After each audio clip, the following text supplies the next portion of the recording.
Hello and welcome to Secrets of Organ Playing podcast. We are your hosts, Vidas Pinkevičius and Aušra Pinkevičienė. We've been mastering secrets of organ playing for more than 20 years and sharing them on this blog since 2011. On this show, which we create from our home in Vilnius, Lithuania, we strive to help you grow in every area of organ playing, including practice, technique, repertoire, sight reading, hymn playing, improvisation, composition, music theory, harmony, and many others. Our hope is to help you become a complete musician, or what we call as total organist, a program which we have created to help you reach your dreams faster than you would do on your own. If you are new here, we invite you to subscribe to receive free updates of this blog at organduo.lt. By subscribing, you will also receive free video how to master any organ composition and 10-day organ playing mini course. And now let's go to the podcast for today. Hi guys, this is Vidas. And Aušra. Let's start episode 334 of Secrets of Organ Playing podcast. And this question was sent by Jan. She is on the team who transcribes our fingering and pedaling scores. And she asked, I attended a djembe African drumming workshop at my local library. I had a great time. It was so much fun to play music as part of a group. I have a question. To remember the rhythms, would a classically trained musician automatically translate these rhythms into notation? Sort of like visualizing a word that you are trying to spell. I was able to play the rhythms by copying them, but I was not able to translate it into notation. I hope that I will be able to teach myself to do so. The whole reason for me attempting to play the djembe is because I am so totally over not being able to keep a consistent tempo in my pipe organ playing, and I thought that djembe drumming would provide a more whole body experience. Aušra, have you had any African drumming experiences in the past? No, not much, of a chance to get that kind of experience living in Lithuania. What about in Nebraska? Didn't you attend a workshop with me? One guest drummer from West Africa came, and maybe it was only me who attended. I totally don't remember it, so probably you were the only one who attended it. I remember I was also totally amazed by the rhythms, syncopations, what they do with their bodies and the hands. And yes, they taught us to do that on our body using hands and feet. But we didn't have to notate it in rhythms, in musical notation. So, do you think it's worthwhile doing? I don't suppose it would hurt, of course. It wouldn't hurt. But obviously, this music isn't created to write it down.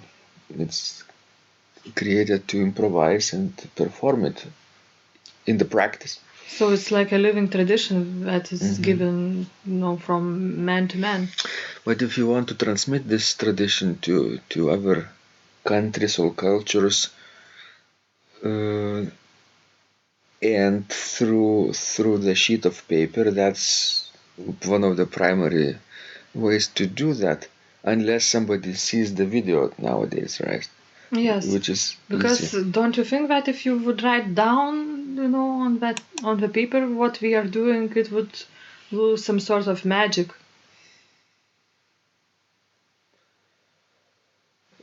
Obviously, it's like taking a picture of somebody. Some African tribes believe that if you take a picture of somebody, you will take his soul. Wise. So some even musicians believe that and don't allow others to take their pictures too. I know one. So now I guess lots of, folk just take souls out of themselves while doing all those selfies every day. Right. So That's their belief, at least. So, but going back to djembe African drumming, and as it relates to organ, tempo keeping, right? Playing organ pieces and keeping consistent tempo, that really helps, I think. I think so, yes, and I think at least that's how I was taught when I was a child, in my early age. My piano teacher would always tell me, "Oh, we northern people, we don't have a good sense of rhythm. Mm-hmm. You need to go, south in order, to learn how to use the rhythm correctly and tempo."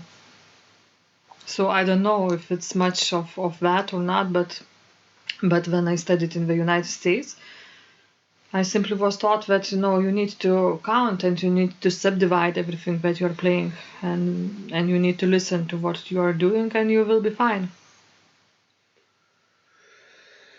Could be part of the reason.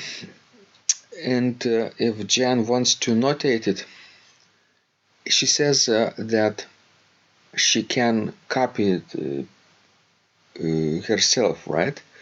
I suggest, for example, either record herself, do a video, or even an audio of those beats, or go online and look for a video that other people are using drums are making, and slow down it by 50%. You could adjust the speed, and then if the tempo is slow enough, you could actually start to notate it.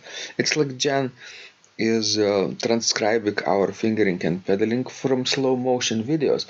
I'm playing those pieces in a slow practice tempo, but I hope that people who transcribe on our team, they slow down it even more, like 50 more percent. So it's like 4 times slower than normal concert tempo. So note by note, basically, much easier than this way. Well, and I think if you would transcribe it, do you think it would look something similar to what we are using in our Western music? Sure, it's not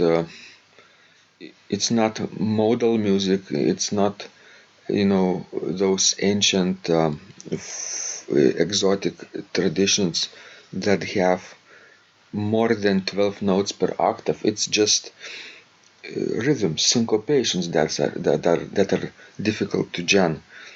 But if it's slow enough and if she could notate it, it would look like crazy rhythms, but we could understand it, right? Especially True. in slow tempo.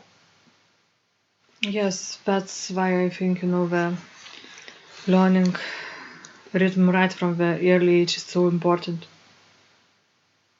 That's why, for example, in our school, the young kids we have, in the solfege to write down also rhythm dictations, not only musical dictations. Mm-hmm. Did you like it?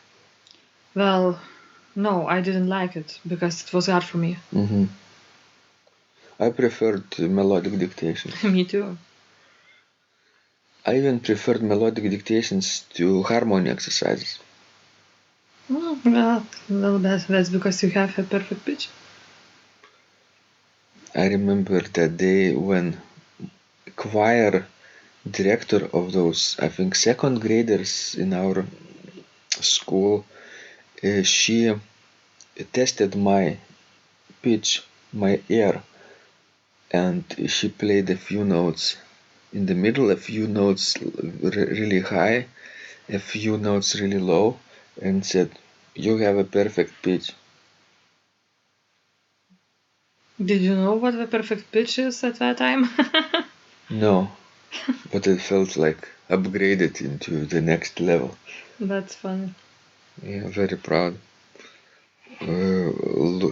Look down on everybody for a few weeks and wouldn't say hello to anybody for a few months.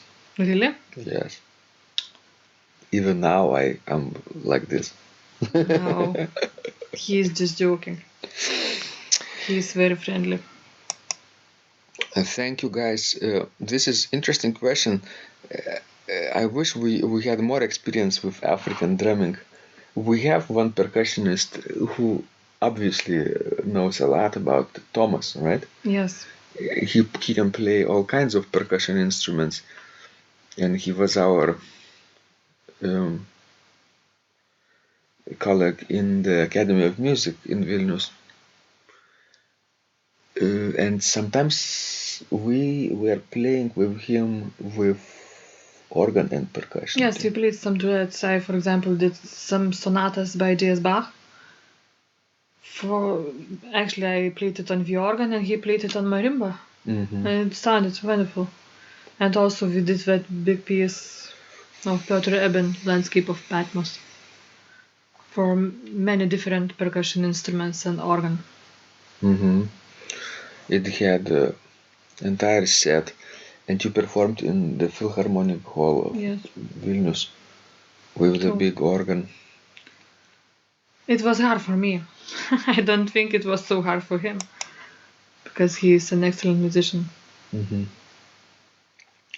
Did you enjoy this piece, Eben's Landscapes of Patmos? Yes, I enjoyed it very much. It's very colorful when you play it with marimba and other percussion instruments and organ. True. Okay, guys, this was Vidas. And Usha. Please keep sending us your questions. We love helping you grow. And remember, when you practice, miracles happen. This blog is supported by Total Organist, the most comprehensive organ training program online, where you will find courses for every area of organ playing, including technique, practice, sight reading, repertoire playing, hymn playing, improvisation, composition, music theory and harmony, with hundreds of scores and thousands of exercises. Here is what some of the students are saying. Hugh writes, "The sight reading course has helped me tremendously. Thank you very much for your essays, courses, and all your help." Robert writes, I found the fingerings, registration ideas, and general comments to be excellent. John writes, I have found your download very helpful. It was really excellent. I have watched some of your teaching videos, and when I read your instructions, I tried to imagine you were teaching me. You may feel disappointed that I am 2-3 days behind, but I am a slow learner, and I have committed to taking the time to get it right, as you say. But the other night my wife commented that she had never heard me play such a detailed melody in the left hand so well.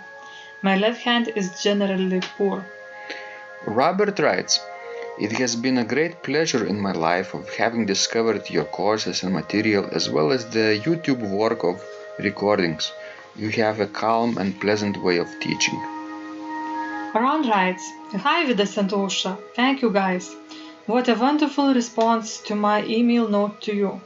You've got me right, and I feel you understand my level of playing. Yes, at home, and lucky that I have an organ for that reason. I am paying attention to this, and I am going to try this haha no longer secret model. Yes, and I love Cesar Frank too. What is very nice about your blog podcast is that Osha and Vidas are like a Socratic dialogue, and by bouncing things off of each other, so much more information comes out and is expressed. Your comments contain a wealth of information and understanding. I really appreciate this. It is very inspiring and will keep us moving forward. Would you like to receive the same or even better results that our students are getting? If so, join them at organduo.lt/total-organist. And of course, you will get the first month free too. You can cancel anytime. Also, if you haven't yet subscribed to receive free updates of this blog, make sure you do that at organduo.lt. By subscribing, you will also receive free video, how to master any organ composition and 10-day organ playing mini course. This was Vidas. And Ausra from Secrets of Organ Playing. And remember, when you practice, miracles happen.